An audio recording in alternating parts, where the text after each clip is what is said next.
Every time you say yes while your body is begging you to say no, a small part of your respect is buried alive. Nathan Brooks did not realize this in a dramatic moment. He realized it at 7:12 p.m. inside a quiet elevator in a downtown Boston office building, holding a stack of printed reports that did not belong to him. The fluorescent light above him flickered softly. The lobby music played like nothing important was happening. His reflection stared back from the elevator doors, tired eyes, loosened tie, white dress shirt wrinkled at the sleeves, dark coat folded over one arm, and in his hands was another man's responsibility. Evan Mitchell had called it a small favor. Just a little help before tomorrow morning. That was how it always sounded. Small, quick, easy, not a big deal. But somehow these small favors kept stealing pieces of Nathan's evenings, his focus, his sleep, and his self-respect. Outside the elevator, most people had already gone home. Cars were pulling out of the parking garage. Office lights were shutting off floor by floor. Somewhere in the city, men were eating dinner with their families, training at the gym, building their side business, walking through cold streets with their time still belonging to them. Nathan was still there because he had smiled when he wanted to refuse. He had nodded when his mind said stop.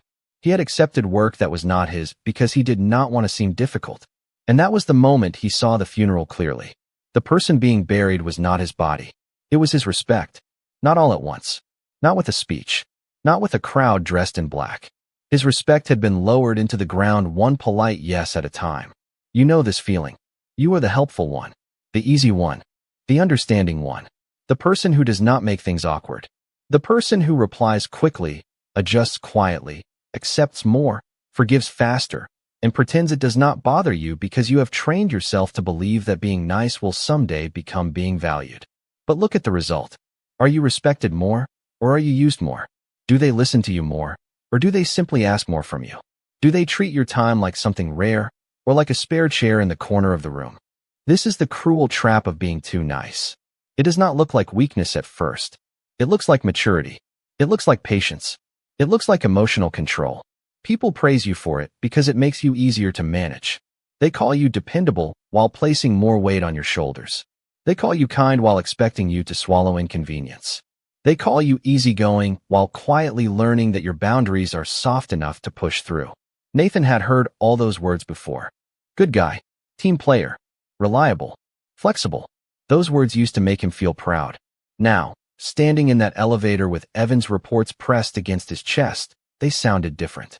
They sounded like labels people place on a man when they have learned he will pay for peace with his own discomfort. Evan was not a monster. That was the part that made the lesson harder. He did not shout at Nathan. He did not force him. He did not openly disrespect him in some obvious way. He simply asked, smiled, assumed, and watched Nathan agree. That is how respect is lost in real life. Not always through open insult, but through quiet permission. Someone asks for more than they should. You feel the pressure. You feel the resentment. You feel the no forming inside you. Then you bury it under a polite yes, and the other person learns something about you. They learn that your discomfort does not stop access. They learn that your time can be negotiated with a friendly tone. They learn that your fear of disappointing them is stronger than your loyalty to yourself. And once people learn that, they rarely forget it. Nathan stepped out of the elevator and walked through the parking garage, the cold air hitting his face as he reached his car. He placed the reports on the passenger seat and sat behind the wheel without starting the engine. His phone buzzed. A message from Evan appeared on the screen. Appreciate it, man. You are a lifesaver. Nathan stared at those words. A lifesaver. It sounded like gratitude, but it felt like a receipt for another piece of himself he had given away too cheaply. He did not feel honored. He felt smaller.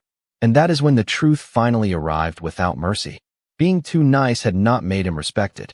It had made him available. It had made him predictable. It had made him the man people remembered when they needed relief, not the man they honored when decisions were made. There is a difference between having a good heart and leaving that heart unguarded in a public hallway. There is a difference between kindness and surrender. There is a difference between peace and fear wearing a polite face. Nathan sat in that car and understood that if he kept living this way, nothing would explode, nothing would announce itself, nothing would look urgent from the outside. But year after year, the same burial would continue. One yes after another. One apology too many. One evening lost. One boundary swallowed. One more moment where he betrayed himself to keep someone else comfortable. And the most painful question was not why they kept asking. The most painful question was why he kept agreeing. Nathan did not drive home immediately. He sat in the parking garage with both hands resting on the steering wheel, the stack of reports on the passenger seat beside him, and the message from Evan still glowing on his phone. Appreciate it, man. You are a lifesaver. A week earlier, those words might have given him a small rush of approval. He might have told himself that this was why he stayed late, why he adjusted, why he swallowed the irritation in his chest. Someone appreciated him. Someone needed him. Someone saw him as useful. But that night, the words felt different. They did not feel like respect. They felt like a beautifully wrapped chain. That is the lie that keeps good men trapped for years. Society teaches you that if you are kind enough, patient enough, and understanding enough, people will eventually value you. They teach you that good behavior is a kind of moral investment, and one day the world will pay you back with loyalty, honor, and respect. It sounds noble. It sounds civilized. It sounds like something a teacher would say to a classroom full of children, because children are easier to guide with beautiful illusions than cold reality. But in adult life, the truth is harder. Many people do not become more considerate because you give more.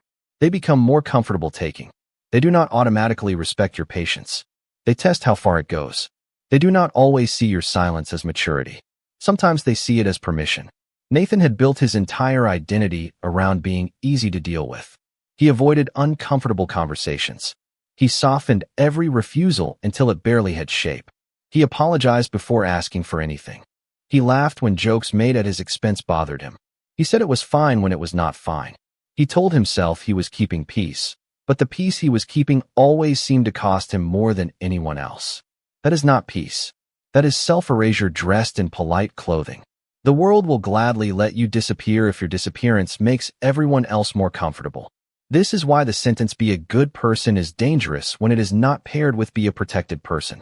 Good without boundaries becomes a free resource. Good without standards becomes something people schedule around. Good without consequence becomes a cushion for everyone else's carelessness. Nathan saw that now with painful clarity. Evan had not learned to value him more because Nathan helped. Evan had learned that Nathan could be asked at the last minute. Claire Adams had not become more careful with Nathan's time because he was patient. She had learned that he would always respond warmly after being ignored. Logan Pierce had not respected Nathan's loyalty more because Nathan kept showing up. He had learned that Nathan could be counted on even when Logan gave very little back. Mr. Harrison had not promoted Nathan's quiet sacrifice into authority. He had converted it into expectation. This is the cold mechanism. The first time you overgive, people may thank you. The second time, they may praise you. The 10th time, they begin to plan around it. The 20th time, they become irritated when you stop. Gratitude can decay into entitlement when there is no boundary to preserve it. Nathan turned off his phone screen and looked out through the windshield at the concrete pillars of the garage. His breath slowed. The question repeated in his mind. Why do I keep agreeing? Not why do they ask? That question was too easy. People ask because asking costs them nothing when you have trained them that your discomfort is affordable. The deeper question was why his own no felt like a crime. Why did he feel guilty for wanting his evening back? Why did he feel selfish for protecting his time? Why did he feel rude for refusing work that was never his responsibility? That was the root. Nathan had not been worshiping kindness. He had been worshiping approval.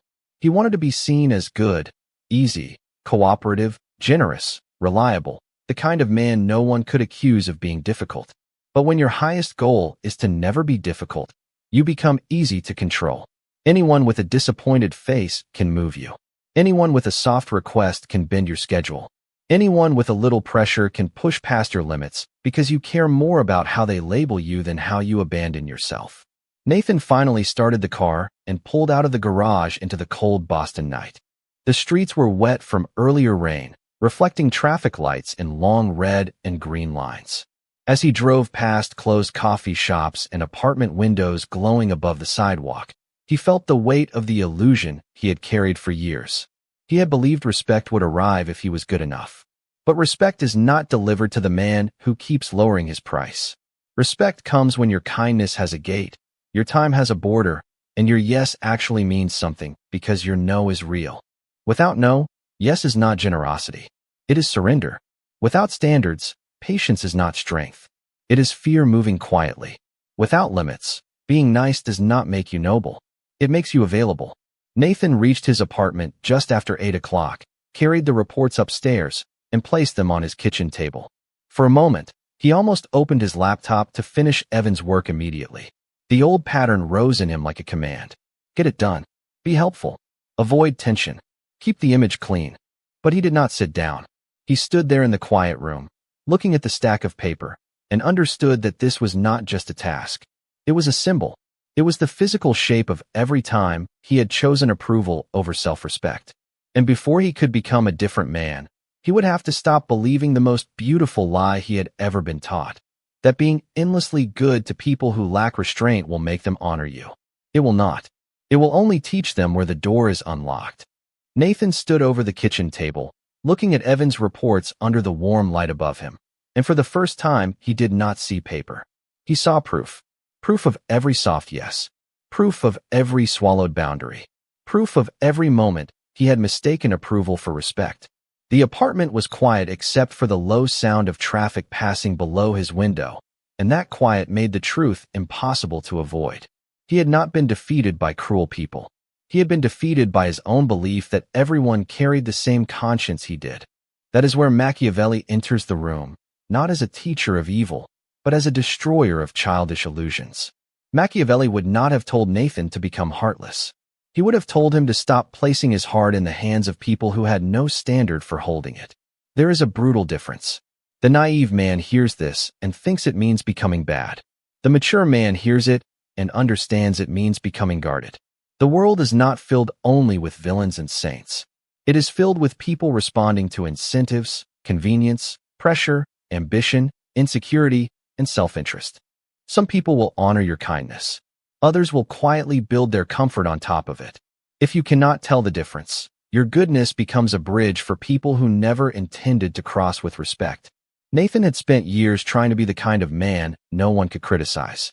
Polite, useful, available, forgiving, easy to be around. But Machiavelli would have seen the weakness immediately. A man who is desperate to appear good becomes predictable. A predictable man becomes manageable. A manageable man becomes a tool in the hands of anyone more strategic than him. That does not require hatred. Evan did not need to hate Nathan to use him. Claire did not need to be malicious to take his emotional availability for granted. Logan did not need to plan anything dark to keep asking for favors without offering much in return. Mr. Harrison did not need to dislike Nathan to load extra work onto the man least likely to resist. This is the cold machinery of ordinary life. People often do what benefits them until a boundary teaches them where the road ends. If there is no boundary, they keep driving. Nathan pulled out a chair, but did not sit. He remembered something he had once read from Machiavelli about the danger of trying to live only by what should be done while surrounded by people who act according to what is useful. At the time, Nathan thought it sounded too harsh. Now it sounded like a mirror. He had lived as if being morally harmless would protect him. But harmlessness is not protection. Sometimes it is an invitation. If people know you will not push back, if they know you fear tension, if they know your first instinct is to apologize even when you have done nothing wrong, then your niceness becomes a map. It tells them where the door is. It tells them where the lock is weak. It tells them exactly how much pressure to apply before you fold. That is not because you are worthless. It is because you are readable. Respect requires warmth, but it also requires weight. It requires the quiet knowledge that your generosity has conditions, your time has value, and your patience has an ending point. Without that, kindness becomes fog. People walk through it. They do not stand before it. Nathan picked up the first report and turned a page slowly. Evan had made several mistakes that Nathan was now expected to clean up. A month earlier, Nathan would have felt almost proud to fix them. He would have imagined Evan thinking better of him. He would have imagined that excellence, delivered quietly, would become respect in the future. But now he saw the trap. If you keep rescuing people from the cost of their carelessness, they do not always admire you. Often, they simply become less careful. Your help becomes their shortcut. Your discipline becomes their backup plan. Your fear of saying no becomes their hidden advantage. This is why naivety is so expensive. It does not announce itself as stupidity. It disguises itself as hope. Hope that people will notice. Hope that they will change without consequence. Hope that your sacrifice will be remembered when it matters. But hope without structure is just a candle left outside in the wind. Nathan closed the folder and placed both hands flat on the table. He did not need to lose his kindness. He needed to bury the part of him that handed kindness to anyone with a request in a friendly tone. He needed to stop confusing a good heart with an unlocked house. A good heart is valuable only when it is protected by a clear mind. A generous man without discernment becomes a resource. A generous man with standards becomes rare. That was the line Nathan had to cross. Not into cruelty, into adulthood, into the sober understanding that not everyone who smiles at your helpfulness respects the man behind it. Some only respect the convenience. And from that night forward, Nathan knew the funeral had truly begun. He was not burying kindness. He was burying naivety, the soft, obedient, approval-hungry version of himself that believed respect would come if he simply kept giving more to people who had already learned to give less. Nathan left the reports untouched for almost 10 minutes, not because the work was difficult, but because the truth beneath it was heavier than the task itself. He had always told himself he was just being kind, just being cooperative, just being the kind of man people could count on. But the more he looked at his own life, the more that story began to crack. Kindness was not the full truth. Fear was hiding underneath it. Fear of being disliked. Fear of disappointing people. Fear of the silence that comes after a boundary. Fear of the slight change in someone's face when they realize you will not give them what they expected. That was the disease Nathan had never named. He was not simply too nice. He was afraid to be seen as anything other than nice. And a man who cannot tolerate being disliked becomes easy to steer. The next morning, this became painfully clear before he even reached the office. Claire Adams texted him at 7:38 a.m., asking if he could stop by a coffee shop on the way in and pick up her usual order because she was running late. There was nothing dramatic about the message. It was casual, friendly, almost harmless. That was what made it dangerous. The old Nathan would have done it without thinking. He would have changed his route, stood in line, spent his own money, walked into the office holding 2 cups, and told himself it was a small act of kindness. But underneath that kindness would have been the real payment, the hope that Claire would see him as thoughtful, easy, dependable, maybe even special. Nathan sat in his car outside his apartment building, the engine warming against the cold Boston morning, and stared at the message. His first instinct was guilt. Not logic. Not desire. Guilt. He imagined Claire being disappointed. He imagined her thinking he had changed. He imagined her telling someone he was being weird lately. Notice that. He had not refused yet, and already his mind was punishing him for the possibility of no. That is how deeply approval can colonize a man. He answered with one sentence. I will not be able to do that this morning. He did not add sorry. He did not explain traffic. He did not provide 3 reasons to prove he was still a good person. He sent the message, placed the phone in the cup holder, and felt the discomfort rise in his chest like cold water. That discomfort was not a sign he had done something wrong. It was the withdrawal pain of an old addiction. People-pleasing is not peace. It is emotional dependence wearing a clean shirt. It teaches you to monitor faces, tones, delays, and moods as if your survival depends on keeping everyone slightly satisfied with you. You become a diplomat in your own prison, negotiating every boundary until there is nothing left to defend. Nathan had done this for years. When Logan Pierce asked for help moving on a Saturday, Nathan said yes before checking his own plans. When Mr. Harrison made a vague comment about needing team players, Nathan volunteered before anyone named him. When Evan looked stressed, Nathan felt responsible even when Evan's stress came from Evan's own poor planning. Why? Because Nathan did not trust that he could be respected without being useful. That is the root wound. The too nice man often does not believe his presence alone has enough weight, so he keeps purchasing acceptance through service. He buys a place in the room with favors. He buys emotional safety with agreement. He buys the image of goodness by sacrificing his own limits. But every purchase has a cost, and the cost is authority. By the time Nathan walked into the office, he already knew the day would test him. Claire was near the front desk when he arrived. No coffee in his hands. No apologetic smile on his face. She looked at him, paused for half a second, and said, "Oh, you really could not grab it?" The sentence was light, but it carried the small hook people use when they expect you to feel bad. Nathan felt the old urge to explain. He could have said he left late, that he had emails, that traffic was heavy, that he would get it next time. Instead, he said, correct. I could not. Then he kept walking. Simple, clean, controlled. Claire did not collapse. The world did not end. The ceiling did not fall. What fell was the illusion that Nathan had to over-explain every limit to remain acceptable. Later that morning, Evan stopped by his desk and asked if the reports were finished. Nathan looked up and said, I reviewed the first section. The rest needs to be completed by you because it is your assignment. Evan blinked as if the sentence had landed in a room where that kind of honesty was not usually spoken. He said, I thought you were helping me with it. Nathan answered, I helped with part of it. I am not taking ownership of it. There it was again, the discomfort, the pause, the invisible pressure asking Nathan to return to the old script. But Nathan did not move.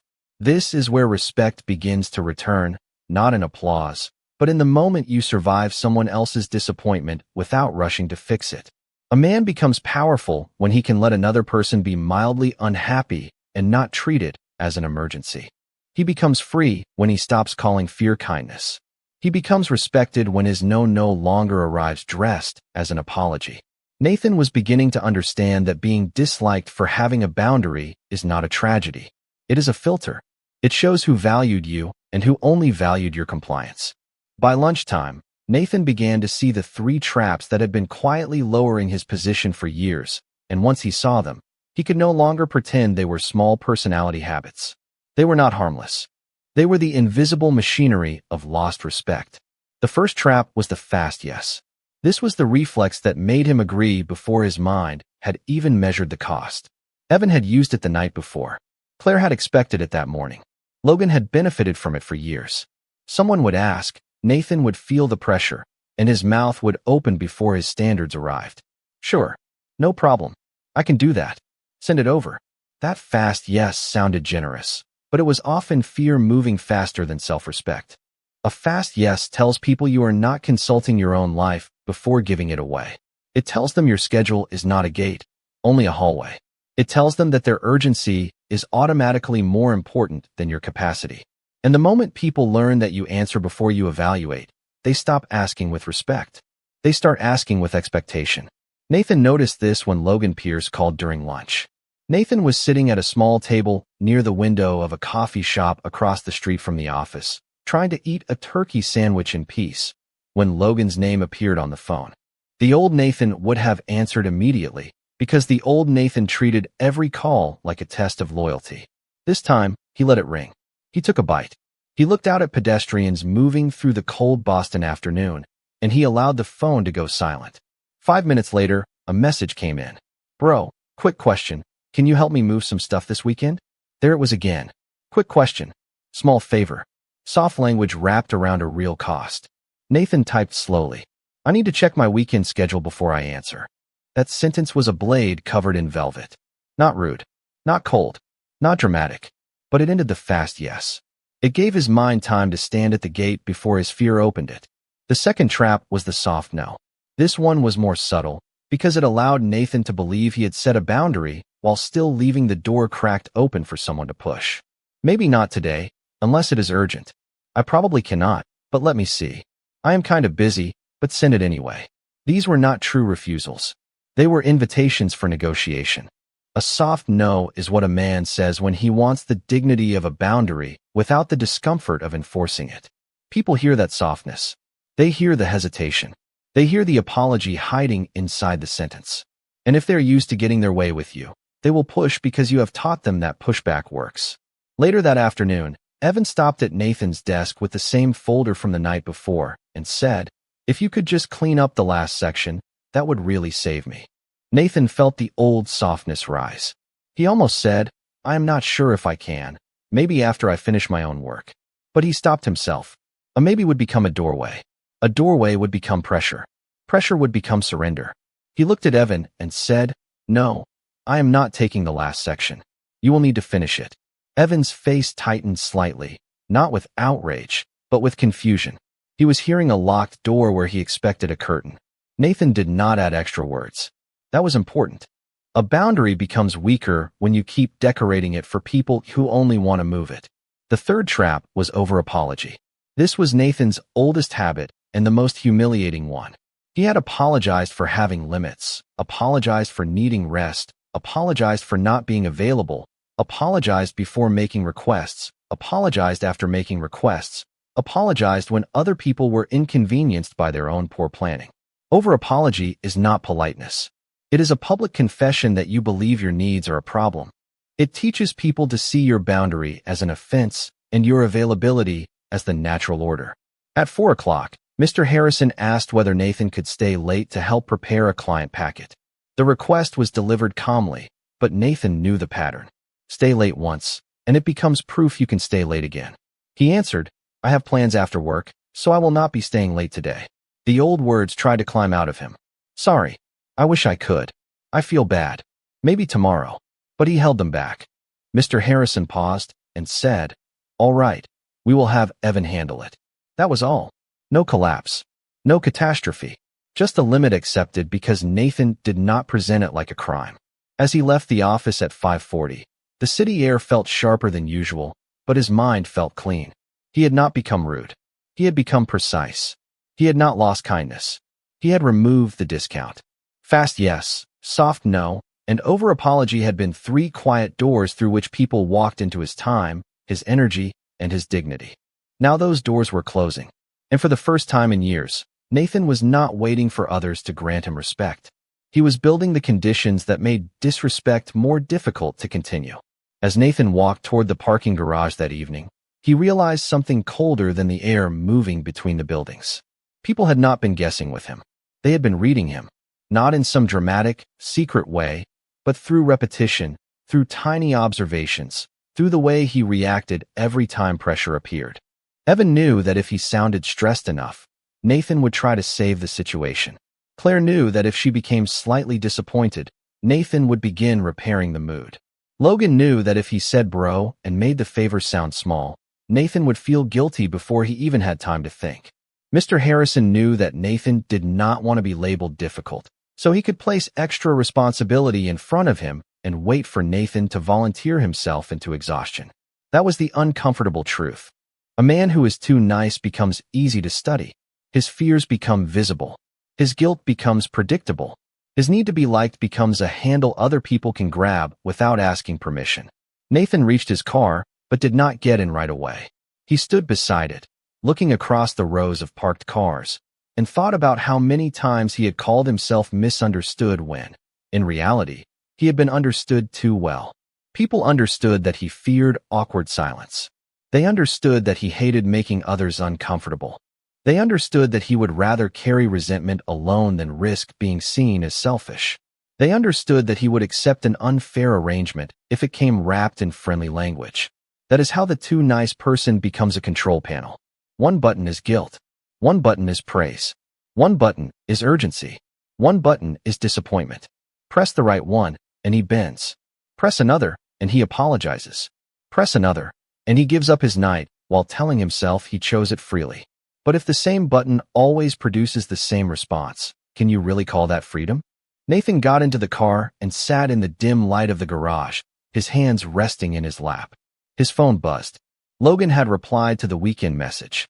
"Come on, man, it will only take a couple hours. I really need you." Nathan read it once.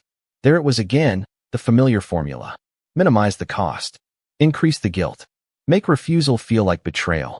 A couple hours did not mean a couple hours. It meant the drive there, the drive back, the energy spent, the plans moved aside, the recovery lost, and the quiet irritation Nathan would carry while pretending everything was fine. "I really need you" did not always mean genuine respect. Sometimes it meant "I know this phrase has worked on you before." Nathan did not answer immediately. He placed the phone on the passenger seat and drove home through Boston traffic, letting the message wait while he learned the discipline of not moving on command. The next day, the same pattern appeared in a different costume. Claire passed by his desk and spoke with a soft tone, asking if he was upset about the coffee. She did not ask directly. She hovered near the question, giving Nathan space to reassure her, to say no, not at all. "I just had a busy morning. I am sorry if it seemed that way." That was another button. Emotional ambiguity. The old Nathan would have rushed to clear the air even if he had done nothing wrong. He would have made her comfort more important than his truth. But now he simply said, "I was not available to do it." Then he returned to his work. Claire stood there for a second, waiting for the old apology to appear. It did not. Later, Evan tried a different button. Praise. He leaned against Nathan's desk and said, "Honestly, you are just better at this stuff than I am." That was the velvet rope. Compliment the useful man, then lead him back into service. Nathan had once been vulnerable to that.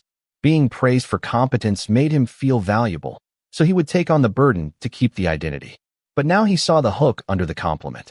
He said, "I appreciate that, but the assignment is still yours." Evan's smile faded slightly, not because Nathan had insulted him, but because the old tactic had failed.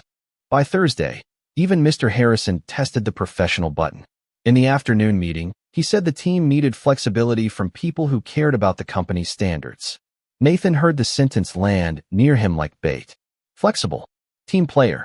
Standards. Those words had once moved him like commands. But he did not pick them up. He wrote one note in his notebook. Do not let vague language rent space in your life. That is the lesson. If people can predict which words make you abandon yourself, they do not need authority over you. They only need vocabulary. They only need the right tone, the right expression, the right pause, the right disappointed look. And if you keep reacting from fear, you keep teaching them where the controls are. Nathan was learning to become unreadable in the only way that matters. Not mysterious for performance. Not cold for attention. Unreadable because his standards no longer shifted every time someone touched his guilt. He was still polite, still professional, still decent. But now there was a locked room inside him where other people's disappointment could not automatically enter. And once that room exists, your respect begins to return, because the world can no longer operate you by memory. On Friday morning, Nathan performed the funeral without anyone in the office knowing it was happening. There was no ceremony, no announcement, no dramatic speech in the hallway. He simply arrived 15 minutes early, sat at his desk before the floor became loud, opened a blank page in his notebook, and wrote 3 habits he was done carrying. Fast yes. Over apology. Emotional explaining. Those were not just habits. They were the old Nathan's survival tools, the tools of a man who believed approval was safety and tension was danger. Now he saw them for what they were. Small doors through which other people had entered his life without earning the right. He drew a line under the words and wrote 3 replacements. Let me check my schedule. That does not work for me. I do not need to explain this further. Simple sentences. Clean sentences. Sentences with walls. The kind of sentences that do not ask for permission to exist. The first burial came before 10 o'clock when Logan called again about the weekend move. Nathan let the phone ring once, twice, 3 times, then answered calmly. Logan jumped straight into the request, saying it would only take a little while and that Nathan was the only person he could really count on. The old Nathan would have felt honored by that sentence. The new Nathan heard the hook. Being the only person someone can count on is not always a compliment. Sometimes it means everyone else had enough boundaries to say no first. Logan kept talking, filling the silence with reasons, pressure, and casual brotherhood. Nathan waited until he finished, then said, I checked my schedule. I am not available this weekend. No long explanation. No weather report about his plans. No apology for owning his time. Logan paused, then said seriously. Nathan felt the old guilt rise like smoke, but he did not breathe it in. He said yes. I am not available. That was the burial of fast yes. A decision made after consulting his own life first. The second burial came at noon, when Claire stopped by his desk with a softer expression than usual. She asked whether things were strange between them. That question carried the old invitation. Explain yourself. Comfort me. Make sure I do not have to sit with the result of expecting too much from you. Nathan could feel the pull. He could have apologized for being different. He could have reassured her that everything was fine, even though the old arrangement had not been fine for him. But he did not decorate the truth. He said, nothing is strange. I am just not saying yes to things I do not want to do anymore. Claire looked down for a moment, then gave a small nod. It was not warm. It was not hostile. It was real. That was the burial of over-apology. Nathan did not kneel in front of his own boundary and ask it to forgive him. The third burial came late in the afternoon, and it was the hardest one. Mr. Harrison asked Nathan to step into his office. The room had a wide window, a polished desk, and that quiet corporate atmosphere where every sentence sounds heavier than it should. Mr. Harrison folded his hands and said he had noticed Nathan becoming less flexible. There it was, the professional word used to make self-respect sound like a performance issue. The old Nathan would have explained everything. He would have talked about workload, burnout, late nights, mixed expectations, and his desire to still be a team player. He would have built a courtroom around his own dignity and waited for a verdict. But this time, he did not put himself on trial. He said, "I am still committed to my responsibilities. I am no longer taking responsibility for work that has not been assigned to me." Mr. Harrison leaned back slightly. Nathan stayed still. No extra words. No nervous smile. No rushed apology. Silence filled the room, but Nathan did not rush to fix it. That was the burial of emotional explaining. Not everyone needs a guided tour through your reasons. Some people only need to meet your limit. When Nathan left the office that evening, the city felt sharper, cleaner, almost new. The old version of him had not disappeared in one heroic moment. It had been lowered into the ground sentence by sentence. Every clean no was a shovel of dirt over the approval-hungry man he used to be. Every pause before responding was a stone placed over the grave of his need to be instantly liked. Every refusal to over-explain was a flower laid on the resting place of his fear. And what stood up from that funeral was not a cruel man, not an arrogant man, not a man who had lost his kindness. It was a man with a gait, a man who understood that his time was not public property, a man who could be decent without being available for every demand, a man who could let people feel disappointed without treating their disappointment as an emergency. That is the ritual most people avoid because it feels like losing love. But what you lose is not love. You lose the fake comfort of being easy to use. And on the other side of that loss, respect begins to breathe again. By the following Monday, the office had not changed, but Nathan had become harder to place inside the old pattern. That was what made people notice. He was not rude. He was not distant in the theatrical way weak men use when they want attention. He greeted people clearly, answered emails on time, did his work with discipline, and spoke with the same calm professionalism he had always carried. But something had been removed. The desperate softness was gone. The automatic yes was gone. The nervous apology was gone. The invisible sign above his head that once said, "Ask me, and I will adjust," had been taken down. And when a man removes that sign, people feel it even before they understand it. Evan felt it first. At 10:30, he approached Nathan's desk with a folder in his hand and a sentence already forming on his face.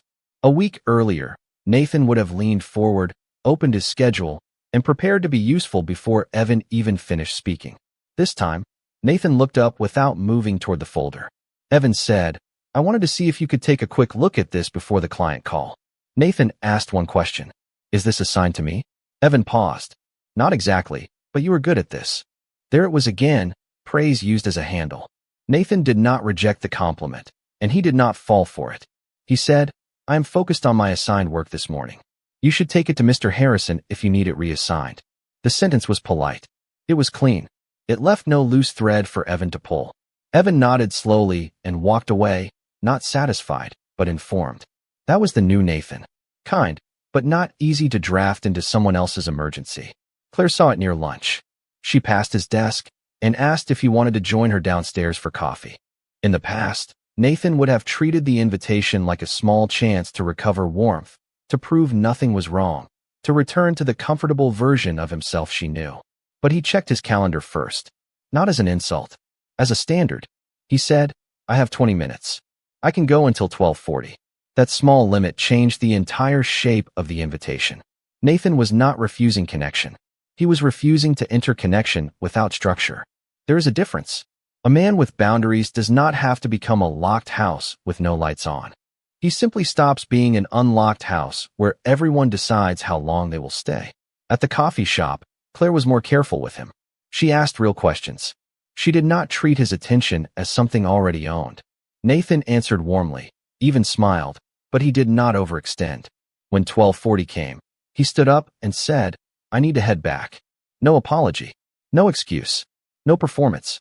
Claire looked at him for a moment as if she was meeting someone familiar and unfamiliar at the same time. That is what happens when the old version of you no longer arrives to make everyone comfortable. People have to meet the real version, the one with a spine under the kindness. Logan tested him that evening with another message about the weekend. Nathan answered after dinner, not during it. I will not be helping with the move, but I hope it goes smoothly. Logan replied with a short, irritated sentence.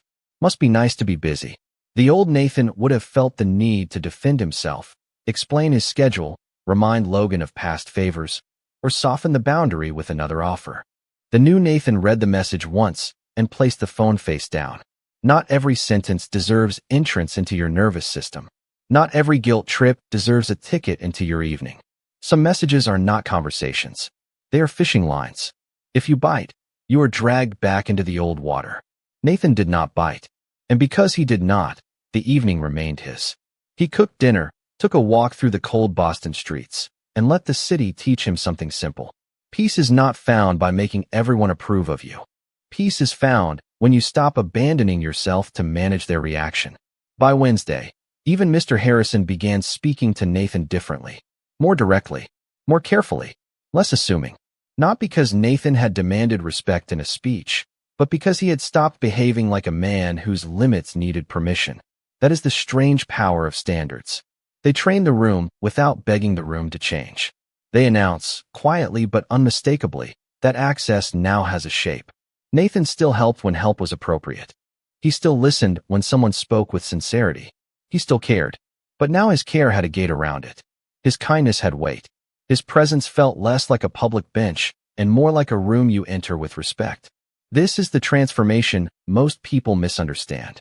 The new version of you does not need to be colder. It needs to be clearer. It does not need to become cruel. It needs to stop being casually available to careless people. It does not need every person to like it. It needs you to be able to look in the mirror without seeing a man who keeps selling his piece for approval. Nathan had buried the version of himself that smiled while resenting, agreed while shrinking, and apologized for having a life of his own. What stood in his place was not a different soul. It was the same soul, finally guarded. And a guarded soul is not less kind. It is finally worth respecting. By Friday evening, Nathan understood that respect does not return with noise. It returns with order. It returns when your words and your actions finally stand in the same room without betraying each other. The week had not made him louder, harsher, or colder. It had made him aligned. He still greeted people with courtesy. He still listened when conversations deserved attention. He still did his work with care. But the old leak was gone. No more fast yes. No more apologizing for having limits. No more emotional explaining to people who were not trying to understand, only trying to reopen the door. That was the real rebirth. Not becoming someone else, but removing the parts of himself that had been trained to kneel for approval. As he left the office, Evan passed him near the elevators with another folder in his hand, but this time Evan did not push it forward like a problem already assigned to Nathan. He stopped, looked at the folder, then said, I will check with Mr. Harrison about this one. Nathan nodded once. Nothing more was needed. That small moment said more than any speech could have said. Evan had learned where the old path ended. Claire had learned that Nathan's warmth came with structure. Logan had learned that guilt no longer opened the gate. Mr. Harrison had learned that Nathan could be professional without being endlessly flexible. None of them had transformed into perfect people. That was not the point. The point was that Nathan had stopped being the version of himself that made disrespect easy to repeat. That is the lesson you must carry from his story. You are not here to make everyone understand your worth. Some people only understand access. You are not here to prove that your boundaries are fair enough for people who enjoyed life better when you had none. You are not here to keep auditioning for the role of the good man in rooms that reward you with more weight and less regard. You are here to become the person who can be kind without being consumed, generous without being emptied, calm without being passive, and helpful without becoming a hallway for everyone else's unfinished business.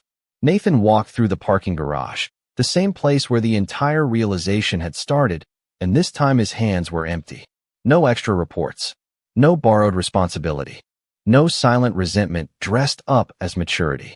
He got into his car and sat for a moment before starting the engine. The garage lights reflected across the windshield, and he thought about the man he had been only days earlier. That man believed being liked was protection. That man believed discomfort meant danger.